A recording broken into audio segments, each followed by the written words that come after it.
Morning. Thanks for joining this CRA webinar where we are going to touch key elements such as review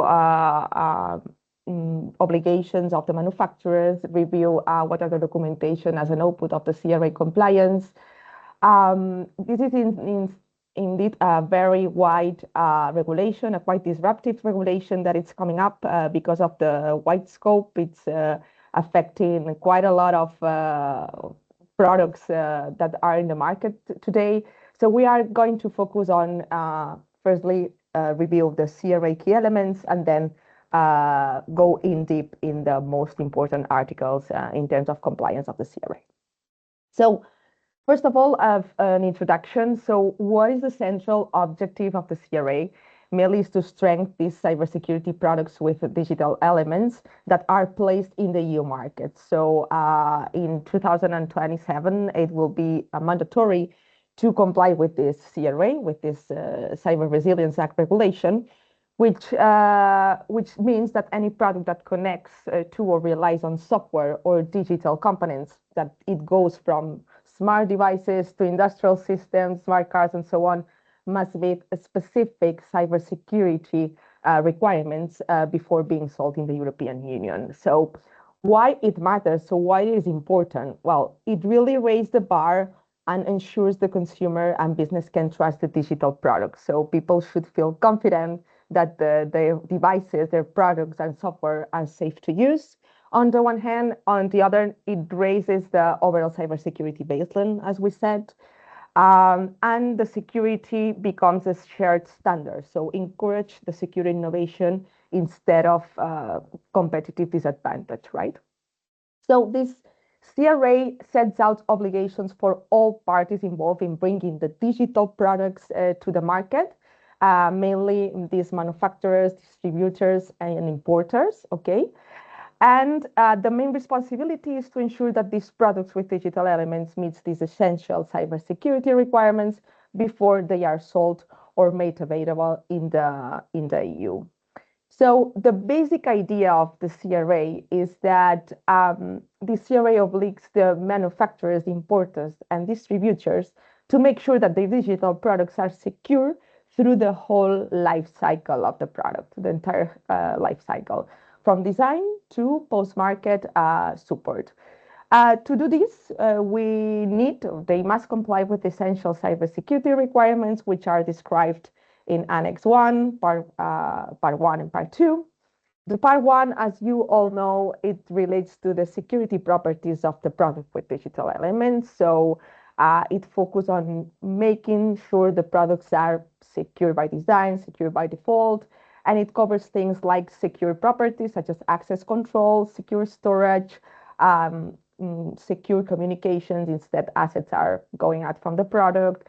And mainly what is important to highlight is the security by design and security by default. On the other hand, we have the vulnerability handling requirements, which corresponds to the Part 2 of Annex 1. This part ensures that once a product is on the market, the companies may have a process to identify, report, and fix vulnerabilities quickly, maintain a coordinated vulnerability disclosure policy, and provide these timely updates or patches to the user in order to make this product secure along the whole life cycle. So that's the main idea of the CRA, to comply with its essential cybersecurity requirements, depending on the category that we will see later on. Regarding the CRA key dates, we need to take into account to consider two main dates. One is the 11th of September of 2026, which is in less than 1 year from now, and it's the obligations, the obligations for manufacturers to report the incidents, severe incidents, and actively exploited vulnerabilities. Okay, from that date on, mainly Article 14 are the ones is the article that we need to take into account in order to report these actively exploited vulnerabilities and severe incidents. We will see this later with Roger. And the second date will be where all the CRA obligations apply, which will become on the 11th of December of 2027. And where will be the full application of the CRA requirements and obligations. Okay. About reporting obligations, what it is important to say is that Article 69.3, it's explaining that these obligations is extended to all products with digital elements, even those that are sold before the 11th of December of 2027. That means that any product that is still on the market should have a process to detect and report the vulnerabilities. Okay. This is quite tricky because this is something that it's been in the discussions already. So how can you report in something that you don't know? Maybe there are some old products that you don't have a complete traceability of the components or all the vulnerabilities, or you didn't do a risk assessment before, so you don't know how would be the impact to these products that are already sold to the market, right? So the recommendation here would be start with the SBOMs, this list of components, as soon as possible, in order to have this information as much as updated as possible. We like this diagram to explain what would be the phases of the CRA at the very high level. On the one hand, the first phase would be the development phase. So in the design phase, where we need to take into account these essential cybersecurity requirements that we said before, the product's security related properties, as well as the vulnerability handling processes. Okay. And we need to develop this technical documentation, which consists in the technical documentation to comply with the CRA, but also with the instructions to the user, the final instructions to the user, manuals, and so on. And then we can move to the second phase, which will be the conformity phase. The conformity phase, it's where we prove that our product is compliant with these essential cybersecurity requirements, and where we execute any of the conformity assessments that are available or can be applied to our product depending on the category. And it's where we can build this EU declaration of conformity and the CE mark, fix the CE marking. But later on, and this is mainly the news in the CRA compared with the common cybersecurity standards that we had until today, it's that there is this maintenance phase where we need to ensure that these essential requirements are maintained or so our product complies with these essential requirements for the support period or the entire life cycle. Okay. Minimum, it's fixed to these 5 years, but it will depend on the support period that the manufacturer defines. And of course, if there is any essential requirement that is not met, any actively exploited vulnerability, any severe incident, this needs an action from the manufacturer. In case of the later two, we have as a manufacturer, you will have the obligation to report to ENISA at the first notice after before 24 hours of notification. So what is the scope? Well, the scope is the well-known product with digital elements, with mainly affects to all the products, hardware and software. So the regulation explicitly says that it's the products with digital elements that are made available to the market, which intended purpose or reasonably foreseeable use of which includes a direct or indirect logical or physical data connection to a device or network. So, okay, we can think that product with digital elements, it's everything, but still there is some exceptions to the regulation, which are the products that are already covered by other regulations in the European Union. So For example, we have the list here. This is extracted from the CRA legal text. We have motor vehicle, certification, aviation products. So what is important to highlight here is that pertaining to a sector does not mean you are excluded. The idea is that there are other regulations behind that are supporting the cybersecurity requirements, and that's why they are listed in the CRA legal text. Okay, we said that these are the product with digital elements that are in the scope of the CRA regulation. So the CRA regulation defines 4 different categories. The first one is the default category. It is expected that 90% of the products are going to fall into this category. These are labeled as non-critical products. Then we have important class 1 and class 2, and then we have critical, which is mainly, the definition is mainly smart cards, similar devices, hardware security boxes. Then how to know if your product is inside of one category or the other?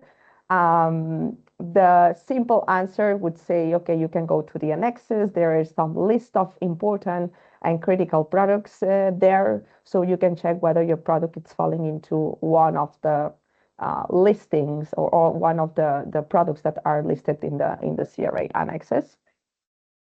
In the CRA, there is important class 1, important class 2, and critical. So it is supposed that all other products are falling into default category, but it will definitely depend on the risk assessment that it's mandatory to do in order to understand which of the category of the products you fall into.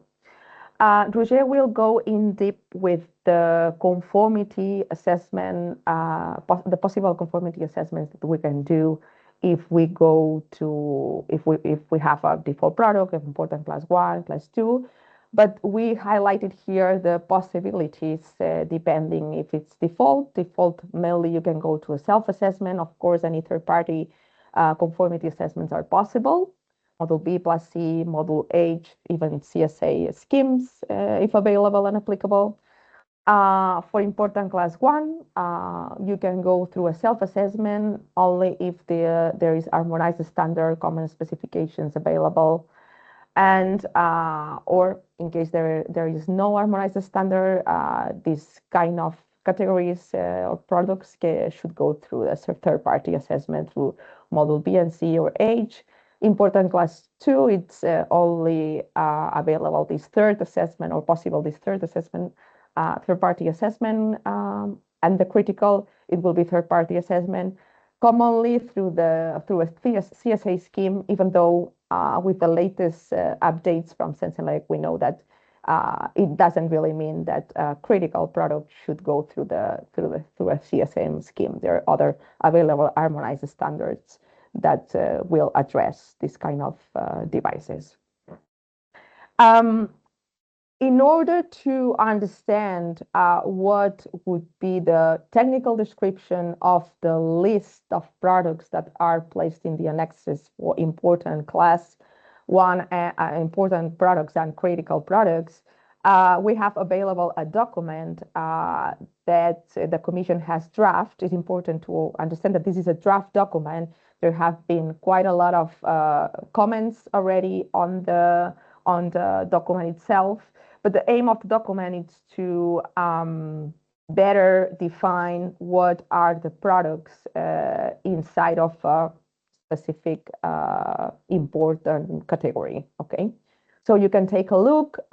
It's true that maybe there will be some changes because of the comments, but it's another resource that you can use in order to understand what is the aim of the technical descriptions to understand and categorize your products.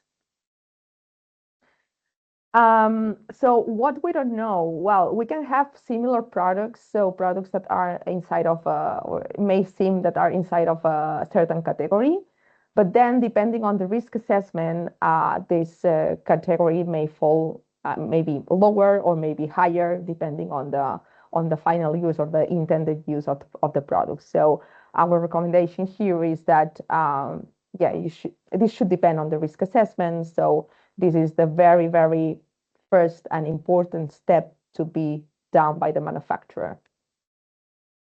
So yes, I will go through the conformity assessments that are being defined by the CRA. So the CRA regulation is aligned with what is called the new legislative framework.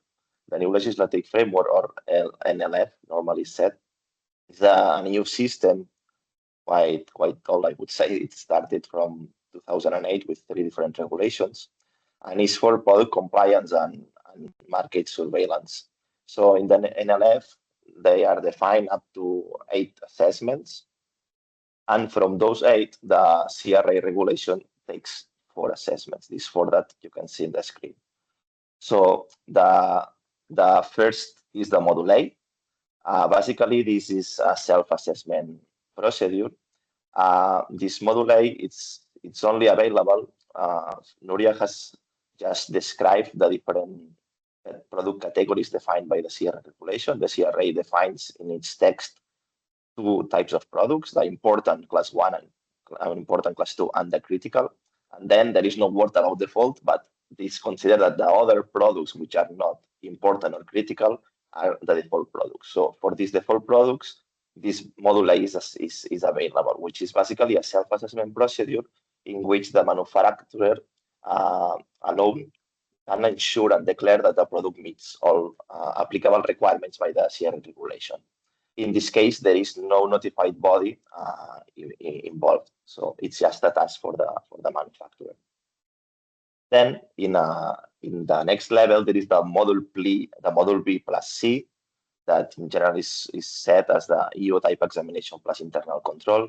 Basically, what is indicated in the blue guidance is that the Module B is a design check done by a notified body in which a sample of product is validated, is validated by a notified product. Then there is the Module C, in which the manufacturer ensures by processes that all the other units are built exactly like the approved one. So it's this type of part V with a notified body, and part C that it does not involve any notified body. And finally, there is this Module H, that the Module H is a conformity assessment based on, I would say, an audit. So what would do in this case a notified body is confirmation that the quality system and the processes of the manufacturer fulfills what is required by the CRA.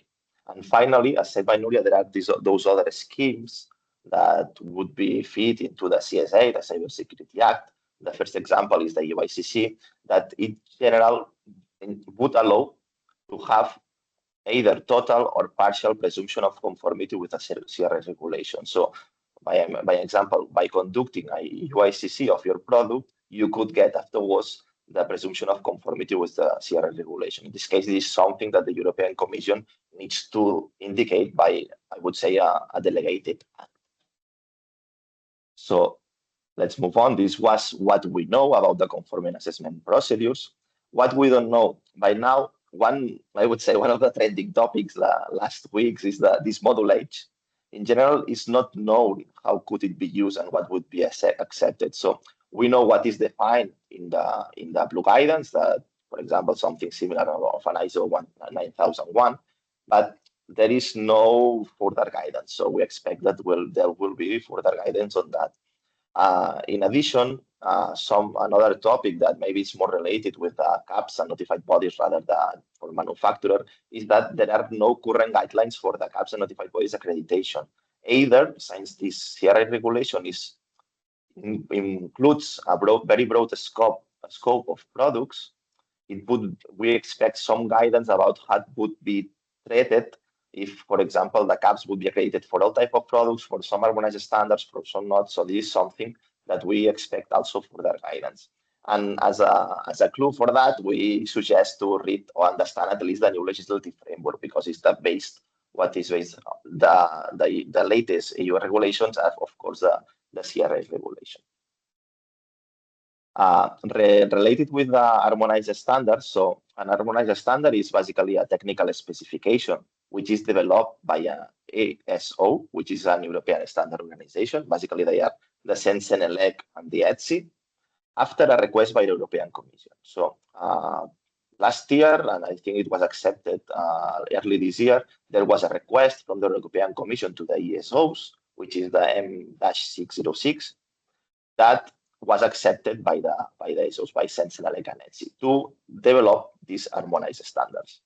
Normally, once these harmonized standards are written, there is commenters with the HAS consultancy, with the European Commission, and then there is some draft which are first published, and then they are finally published in the official journal of the European Union. From this step, when it is published, it becomes an harmonized standard. Which are the key points from those harmonized standards? Their usage is voluntary. They are not mandatory. They aim to provide a total or at least partial presumption of conformity. They simplify the compliance in general by following one of those standards, which normally are based in well-known evaluations by the industry and well-known standards by the industry. It simplifies the compliance, and normally the industry already could use some of them. And finally, they are linked to the CE marking. So by following these standards, it's normally the most common way to meet or to demonstrate that you meet the EU legal requirements. Focusing on the work of these harmonized standards, as said, there is this European Commission request, standardization request M-606. And this is one of the slides which are normally shown by the European Commission and also by the CEN-CENELEC, in which it is shown this pyramid with different types of standards. So as a general rule, there are two types of standards, horizontal and vertical. But it is said that they are the type A, type B, and type C. What are they? The type C, which maybe it's the most natural to be understood, is the vertical standard. A vertical standard is defined as a product-oriented. So the standard tells you what you need to fulfill and how do you need to fulfill. Okay, so it's very close to the product evaluation, I would say. For those, normally the manufacturer would obtain total presumption of conformity or partial presumption of conformity. This is something that once they are published, they will be finally indicated by the European Commission. And then there are those horizontal standards, which they are called either framework standard or product agnostic standard. So what they tell you is what you need to complete, but not how. So they are normally said that they would provide partial presumption of conformity, but never would provide a complete presumption of conformity. Okay, this you can see in the right part also the timelines which are expected. So nowadays, these current weeks, they are first publishing the first early drafts, and it is expected that the complete publication of the standard will be by the mid of next year. This is what we know. What we don't know, for the standardization work, since some of the horizontal standards are defining how you should do the risk assessment, what you need to comply with the vulnerability analysis. By now, it's not clear at all what you would need to fulfill.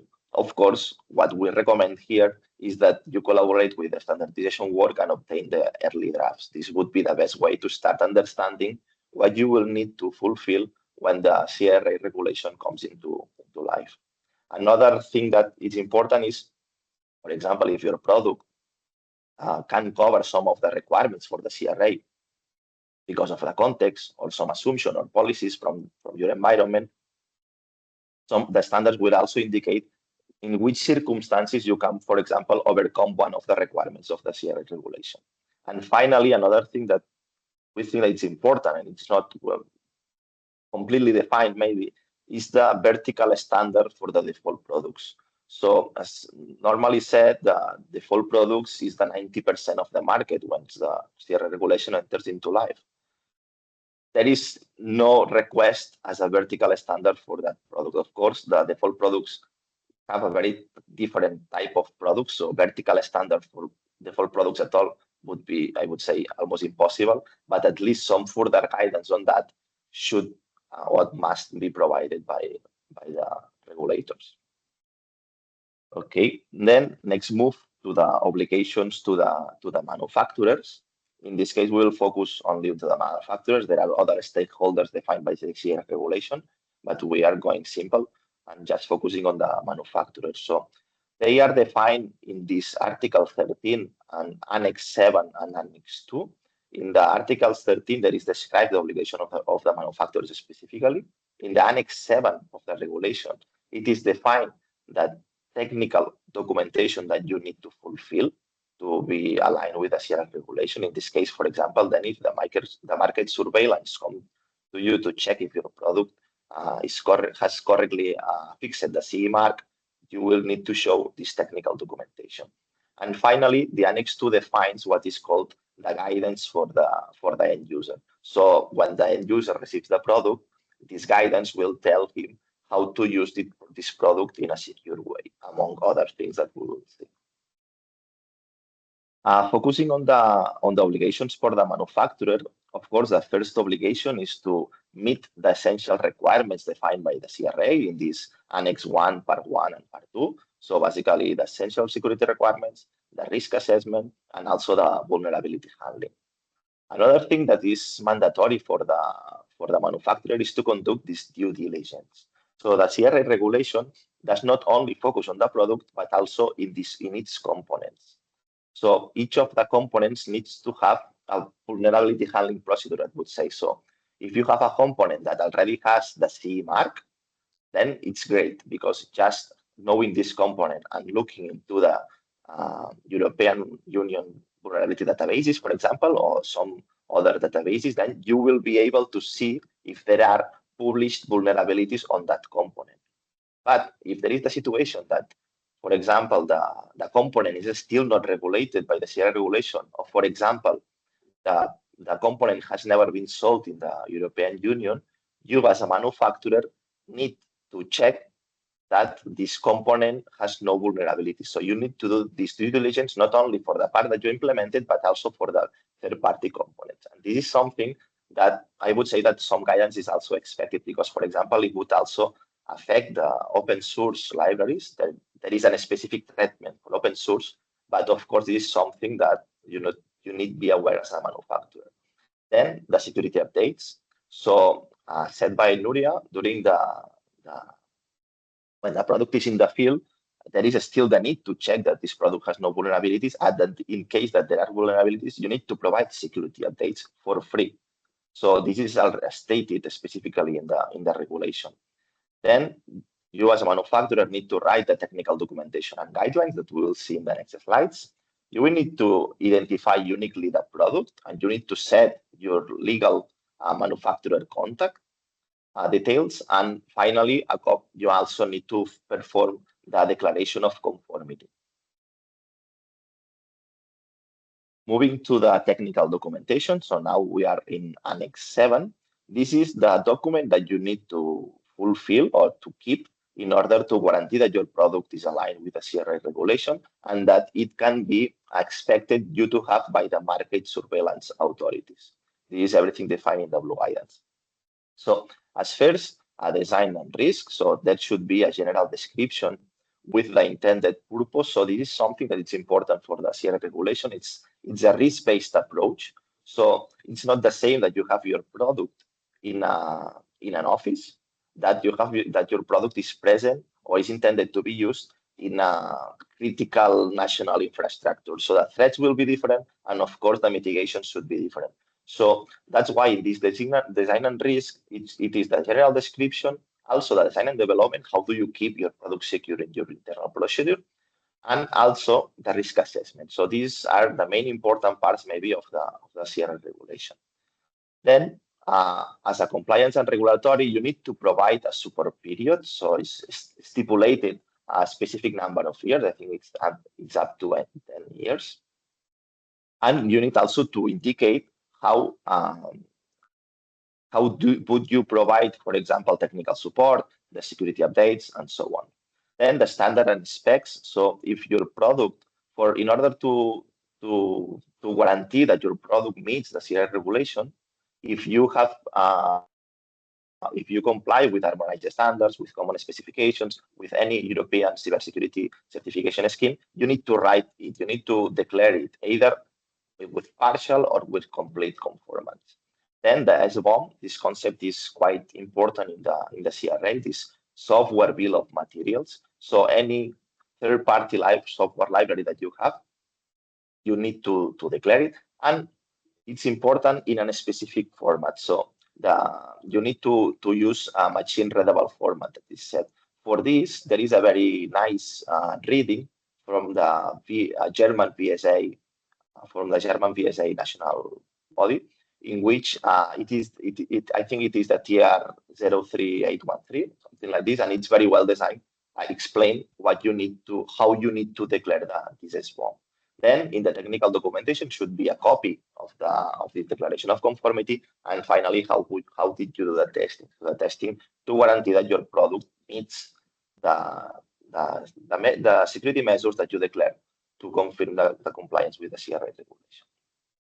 And then moving to the guidance, which is described in Annex 2, these are the main topics that needs to be in the guidance documentation. So this guidance is the document that will be delivered to the end user. So end users in terms of the blue guidance can be any consumer or, for example, professional. So if your product is a final product, it's expected that would be an end user. But if your product is a component that also needs to be part of the CRA regulation, maybe the end user would be a professional that will integrate into the final product.